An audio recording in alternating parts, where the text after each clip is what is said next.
মার্কিন যুক্তরাষ্ট্র যদি ইরানের অবকাঠামোতে হামলা চালায় তাহলে পুরো অঞ্চলে মার্কিন কোনো স্থাপনাই আর অবশিষ্ট থাকবে না। এমনই ভয়াবহ হুঁশিয়ারি দিয়েছে ইরানের খাতাম আল আম্বিয়া সেন্ট্রাল কমান্ড।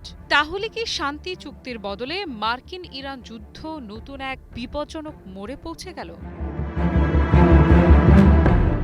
ইরানের খাতাম আল আম্বিয়া সেন্ট্রাল কমান্ডের মুখপাত্র ইব্রাহিম জোলফাগারি কঠোর ভাষায় যুক্তরাষ্ট্রকে সতর্ক করেছেন। তিনি বলেন, প্রেসিডেন্ট ডোনাল্ড ট্রাম্প যদি ইরানের অবকাঠামোর বিরুদ্ধে দেওয়া হুমকি বাস্তবে রূপ দেন তাহলে মধ্যপ্রাচ্যে যুক্তরাষ্ট্রের যেসব গুরুত্বপূর্ণ সামরিক ও কৌশলগত স্থাপনা এখনও অক্ষত রয়েছে সেগুলো ইরানের হামলার লক্ষ্যবস্তুতে পরিণত হবে। জোলফাগারির অভিযোগ, যুক্তরাষ্ট্র দীর্ঘদিন ধরেই মধ্যপ্রাচ্যে আন্তর্জাতিক আইন লঙ্ঘন করে অস্থিতিশীলতা সৃষ্টি করছে। তার ভাষায়, এই অঞ্চলে ওয়াশিংটনের সামরিক উপস্থিতি উত্তেজনার অন্যতম প্রধান কারণ। তাই ইরান নিজেদের নিরাপত্তা নিশ্চিত করতে প্রয়োজনীয় সব পদক্ষেপ নিতে প্রস্তুত। হরমুজ প্রণালী নিয়েও স্পষ্ট অবস্থান জানিয়েছে তেহরান। জোলফাগারি বলেন, বিশ্বের অন্যতম গুরুত্বপূর্ণ এই জলপথে যুক্তরাষ্ট্রসহ কোনো বিদেশি শক্তির হস্তক্ষেপ ইরান কোনোভাবেই মেনে নেবে না। তিনি একে ইরানের রেড লাইন বলে উল্লেখ করেন এবং সতর্ক করে দেন, এই সীমা অতিক্রম করার চেষ্টা হলে তার পরিণতি হবে অত্যন্ত কঠিন।